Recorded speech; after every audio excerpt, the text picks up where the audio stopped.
Vamos lá, senhores. Vamos dar continuidade aos nossos estudos do FGTS. Aula passada paramos exatamente nesse ponto, falando qual era a quantidade, o valor do depósito que o nosso empregador deveria fazer todo mês. Lembre, sempre 8% sobre a remuneração, paga devida ou aquela devida no mês anterior. E qual é a data do pagamento, senhores? Sempre até o 7º dia de cada mês. Observou esses dois elementos, o senhor acerta qualquer questão. Agora, o que sua banca faz? Ela induz o senhor, no lugar da palavrinha remuneração, ele induz o senhor a assinalar a palavra salário. Não esqueça, não é o salário, mas sim a remuneração. Quando nós falamos em base de cálculo, qual é o valor que eu vou utilizar como base para calcular a nossa quantia de 8% ao mês? Você vai usar o valor da remuneração, o valor do chamado salário in natura e também, se existir, a chamada gratificação natalina, que os senhores conhecem como 13º salário. Então, você vai somar todos esses valores para calcular os 8%. Vamos dar uma olhadinha. Primeira coisa, eu vou ter que te passar um pouquinho aqui de direito de trabalho. É muito superficial só para o senhor saber o que vem a ser remuneração. Remuneração, conforme o artigo 457 da CLT, significa salário mais gorjeta. Salário mais gorjeta é remuneração. Remuneração é salário mais gorjeta. Quando falamos da figura do salário, o senhor deve lembrar o seguinte: o salário é pago pelo empregador, por força do vínculo trabalhista. Já a gorjeta é exatamente essa. O senhor não está achando estranho, não. É exatamente essa que o senhor entrega ao garçom. Exatamente essa. A gorjeta, ela é algo pago por terceiros, por força da relação ao trabalho. Vamos imaginar, o senhor sai um dia à noite com os amigos, com a esposa, com a namorada, com alguém, você vai no restaurante. Vem normalmente essa nota, essa gorjeta vem. São os novos que nós chamamos de 10% do garçom. É exatamente esse valor da nossa gorjeta. Então, a diferença entre o salário e a gorjeta é quem efetivamente paga. Se é o empregador, chama-se salário. Se somos nós, os terceiros, ela se chama gorjeta.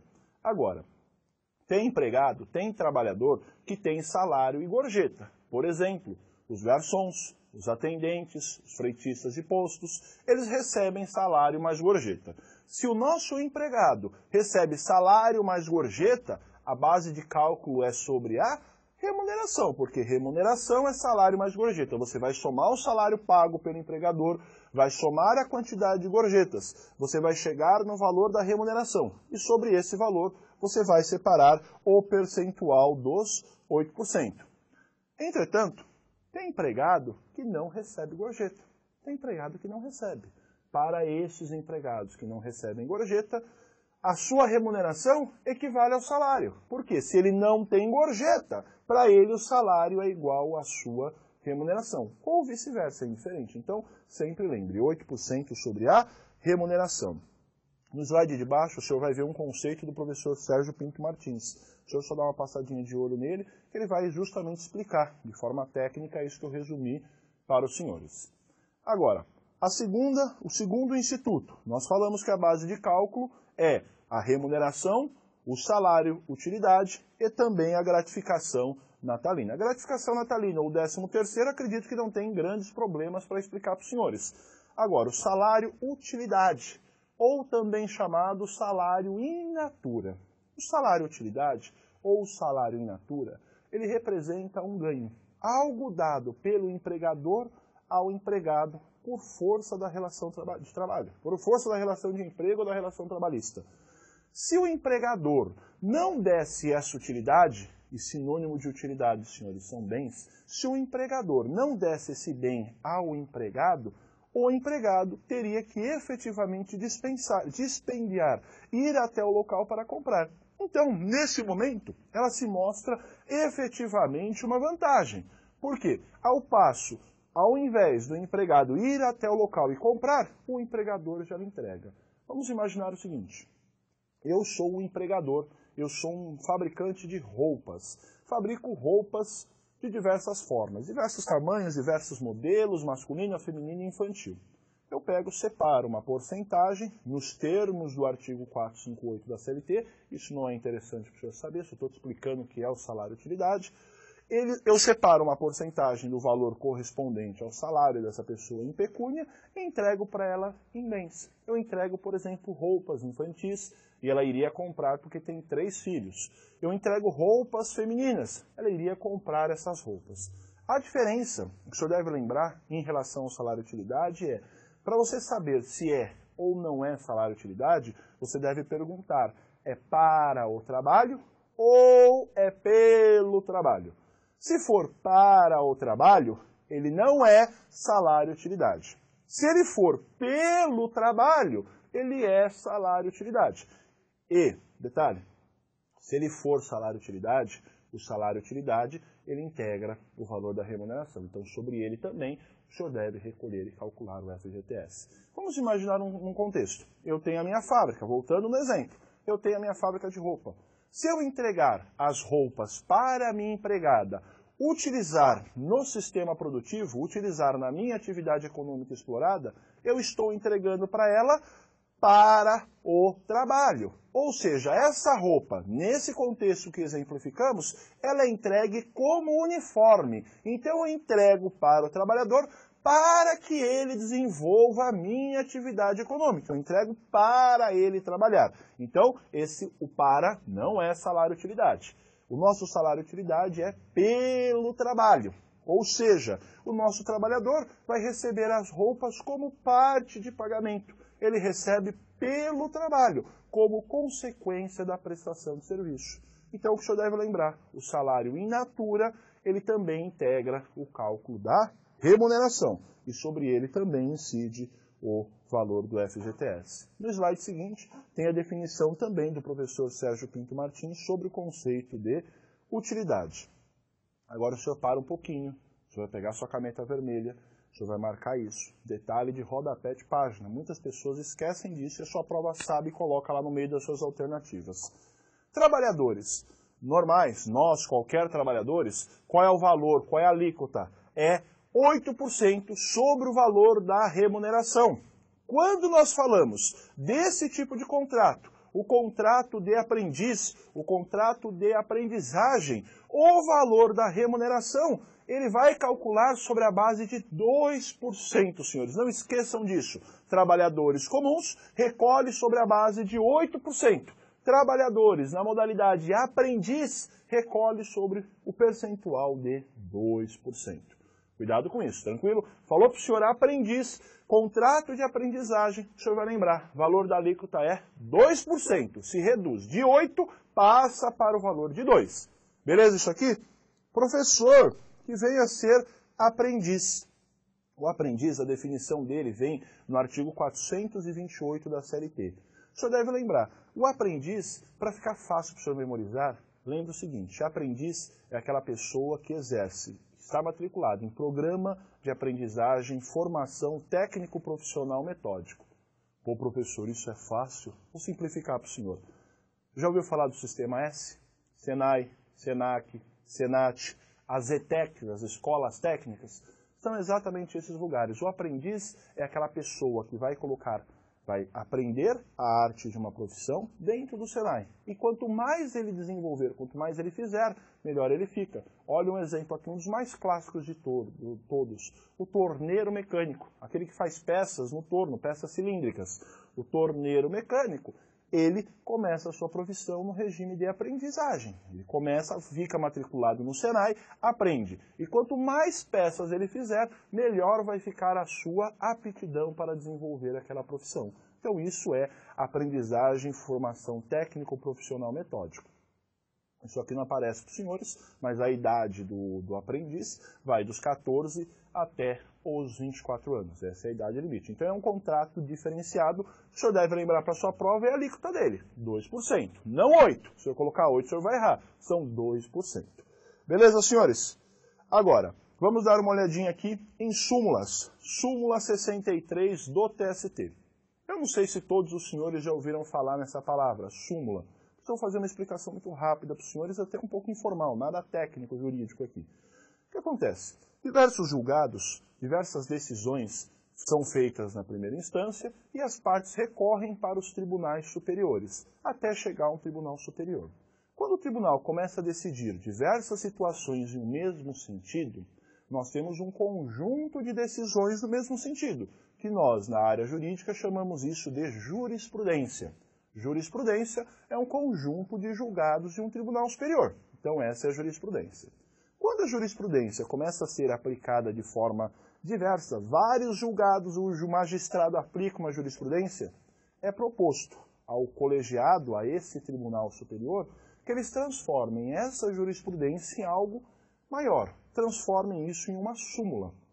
Então, a origem de uma súmula são diversos julgados, transformou na súmula, e essa súmula ela não tem, a princípio, ela não tem força vinculante, ela tem uma força de orientação. Significa dizer, o Tribunal Superior falando, olha, todos os operadores de direito e toda a sociedade, se essa questão chegar para mim, Tribunal Superior, eu vou decidir dessa forma. Entretanto, existe um outro grupo de súmulas que são vinculantes, mas essas súmulas não aparecem para o senhor porque não é objeto de estudo aqui. Então, se lembra que a súmula é uma orientação dada pelo tribunal aos operadores e à sociedade. Qual é a dica para os senhores em prova? A súmula aparece nas suas provas. E quando a súmula aparece, ela aparece texto da súmula, sem alterar nada. Ele te pega uma das alternativas e inclui a redação de uma súmula. Então, nosso objetivo aqui com as súmulas é trazer respostas e perguntas para o senhor na sua prova. Tranquilo? Vamos avançar aqui. Súmula do TST, Tribunal Superior do Trabalho. Súmula 63 fala: a contribuição para o FGTS incide sobre a remuneração mensal devida ao empregado. E olha o detalhe, inclusive horas extras e outros adicionais eventuais. Vamos imaginar o seguinte, o nosso empregado, ele tem direito à hora extra que ele fez nesse mês de forma esporádica. A hora extra, senhores, vai integrar a base de cálculo para cálculo do FGTS. Como é que vai funcionar isso? Você vai pegar a remuneração, o senhor vai somar nela o valor das horas extras e sobre a totalidade, o valor da remuneração mais as horas extras, você vai calcular 8%. E também os adicionais. Por exemplo, adicional de periculosidade, adicional de insalubridade, adicionais noturnos e outros adicionais eventuais. Repare as palavras eventual, ou seja, ele tem vez que aparece, tem vez que não aparece. E a sua prova fala para você, os adicionais eventuais e a hora extra da mesma forma eventual não incide o valor do FGTS? Isso está errado. Qual é a sua resposta? A resposta correta é o FGTS incide também sobre as horas extras e sobre os adicionais, mesmo que eles sejam da forma eventual. Beleza, senhores? Vamos avançar aí um pouquinho mais. Vamos falar da chamada OJ. OJ são as orientações jurisprudenciais. Isso aqui acontece na Justiça do Trabalho. Orientação jurisprudencial, ela, volta aqui, ela é um pouquinho a mais do que a jurisprudência e é um pouco menos do que uma súmula. Ela está no meio das duas. Ela é mais do que a jurisprudência, menos do que a súmula. O objetivo é ela se tornar uma súmula futuramente, mas ainda o tribunal entendeu que não é súmula. Então ela está no meio, entre a jurisprudência e a súmula. Olha o que fala a OJ 195, só para não ficar a informação perdida. SDI é Seção de Dissídios Individuais 1. São dois, esse daqui é 1 do Tribunal Superior do Trabalho. Dá uma olhadinha que ele fala. Não incide sobre a base de cálculo do FGTS o valor pago sobre as férias indenizadas, nos termos do artigo 137. Então, senhores, não incide sobre as férias indenizadas. Quais são as férias indenizadas? Férias indenizadas, senhores, são aquelas férias que o senhor adquiriu, mas o senhor não gozou no período oportuno. Você teve o período aquisitivo e você não gozou essas férias no período adequado. Então, o empregador lhe indeniza, ele paga isso em dinheiro. Então, sobre essas férias, memoriza assim, férias indenizadas não incide FGTS. Férias indenizadas não incide o FGTS. Tranquilo? Vamos avançar aqui um pouquinho mais. Outra situação. Algum dos senhores já foi trabalhar no exterior? Já foi trabalhar em outro país? Por exemplo, foi para a Espanha, foi para a Alemanha, foi aqui para a Argentina, para qualquer outro país, já foi?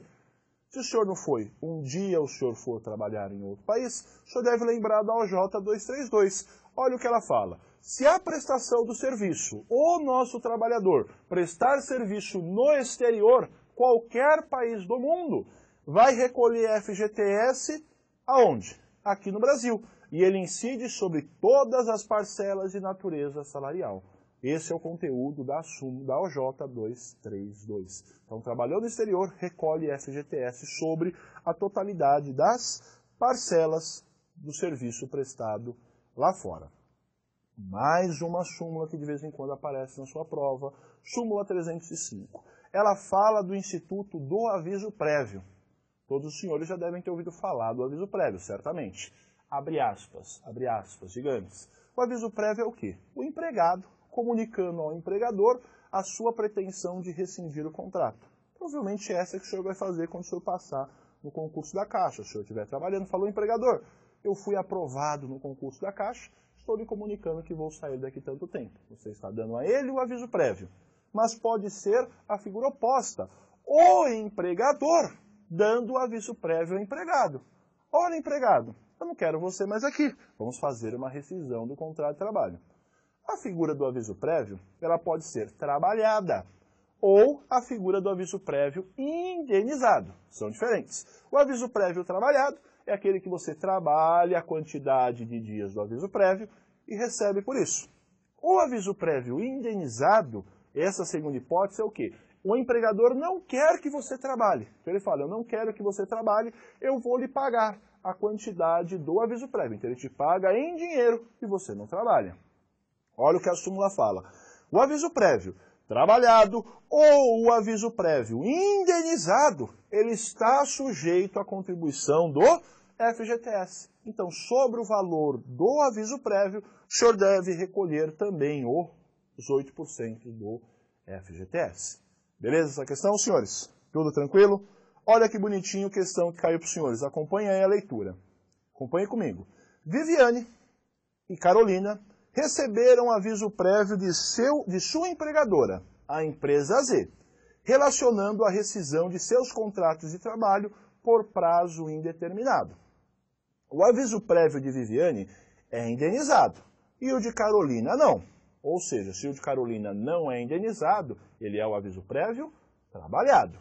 Assim, o pagamento relativo ao período do período D e as suas provas começam. Ambos, o aviso prévio está sujeito à contribuição social? O que a gente combina é o seguinte, vamos fazer o seguinte, toda vez que for fazer questões, o senhor viu a questão, o senhor dá uma pausadinha, lê a questão que vai estar no seu vídeo, depois o senhor volta, o senhor solta o play, nós vamos comentar a questão. Tranquilo? Combinado assim? Então vamos lá, primeira alternativa, o senhor para, dá uma lidinha, vê qual que o senhor acha que é certo. Depois o senhor solta o vídeo, nós continuamos aí os nossos estudos. A. Ambos os avisos prévios estão sujeitos à contribuição do FGTS?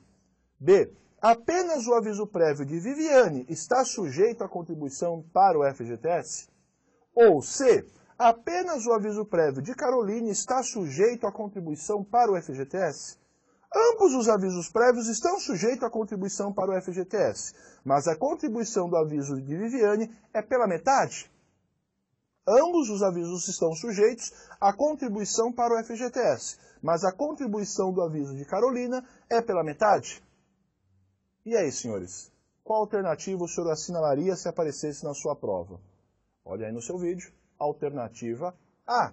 Ambos os avisos prévios são indenizados. Um é indenizado, e outro trabalhado. Então a sua resposta é: ambos os avisos estão sujeitos à contribuição do FGTS.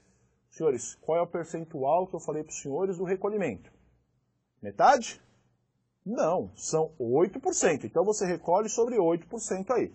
Tranquilo? Questão facinho para os senhores, questão longa, não precisa ter medo. Basta o senhor focar, lembrar da matéria, o senhor consegue responder. Tranquilo? Vamos avançar aí mais um pouquinho. Agora, esses valores que nós vamos falar para os senhores não incide o FGTS. Não incide. Esses valores não há incidência, ou seja, eles não integram a base de cálculo do FGTS. O senhor não vai usar isso para calcular no valor da conta. Primeiro, gratificações do artigo 457, parágrafo 2º da CLT. As gratificações que ele fala aqui são as gratificações para a viagem. O empregado vai viajar em nome do empregador e ele recebe aquilo que nós chamamos de diária. Essa gratificação não incide FGTS. Segunda, o famoso PLR, participação dos lucros e resultados, proveniente de acordo ou convenção coletiva. O empregado recebe uma participação do lucro da empresa. A figura das férias indenizadas, nós já trabalhamos. E por último, aquilo que nós chamamos de abonos de férias. O abono de férias, acho que o senhor já deve ter feito. Abre aspas, é a venda das férias. O nosso empregado troca parte das suas férias por dinheiro. E o abono de férias, ou seja, a troca das férias pelo dinheiro, não incide FGTS. Então, esses 4 elementos, não há incisão sobre o FGTS. Se aparecer na sua prova, incide FGTS sobre o PLR? Incide FGTS sobre o abono de férias? Incide FGTS sobre as horas extras eventuais? Para um pouquinho, o senhor vai lembrar. Sobre o PLR, não incide. Sobre o abono de férias, não incide. E as férias eventuais, senhores? Férias eventuais incide. Viu que nós vimos na súmula quase agora? Então esse incide. Então toma cuidado só, que normalmente a sua banca vai induzir o senhor para um lado ou para o outro. Fique esperto no que incide e naquilo que não incide FGTS. Combinado? Vamos avançar agora. Esse daqui, o senhor vai pegar sua canetinha vermelha, o senhor vai fazer um asterisco. Isso aqui, volta e meia, é objeto de prova.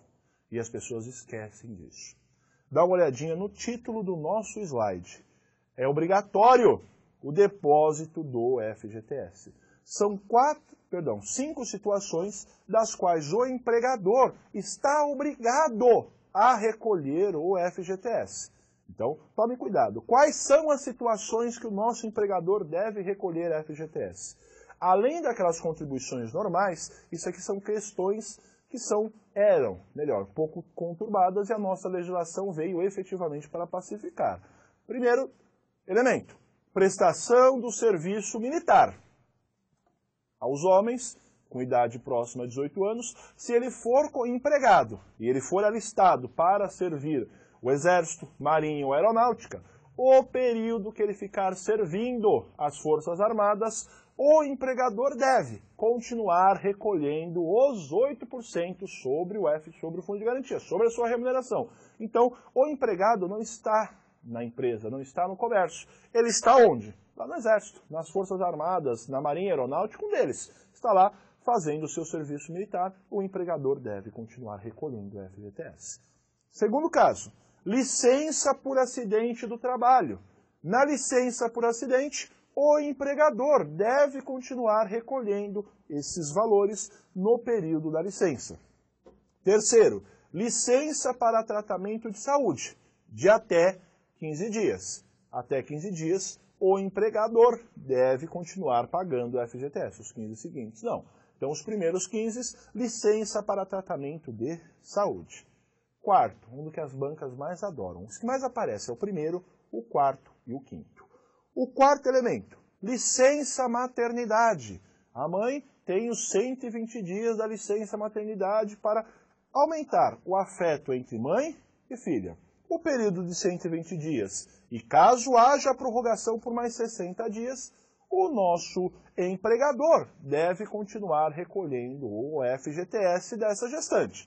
Gestante não, perdão, já nasceu o filhinho, então, dessa mãe, deve continuar recolhendo.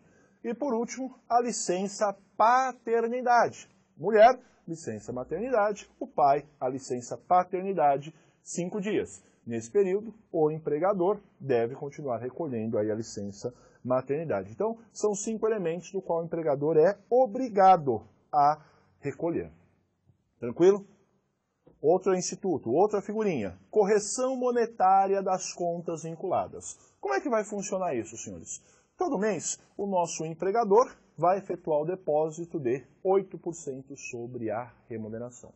Esse valor ele vai ser direcionado àquilo que nós chamamos de conta vinculada. É uma conta em nome do empregado junto à Caixa Econômica Federal. Vai ficar lá. E sobre esse valor vai incidir as correções monetárias.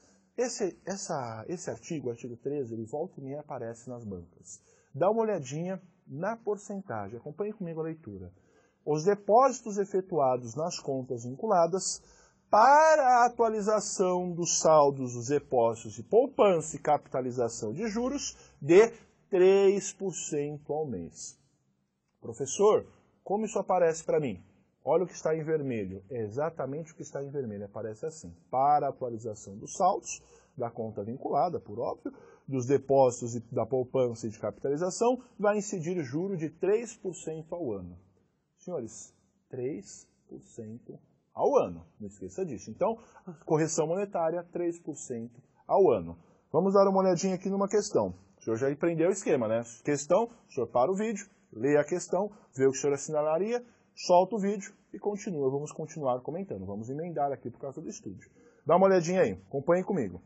Segundo a Lei 8.036 de 1990, com relação ao FGTS, os depósitos efetuados nas contas vinculadas serão corrigidos monetariamente, com base nos parâmetros fixados. E ele vai começar para o senhor 5 alternativas. A.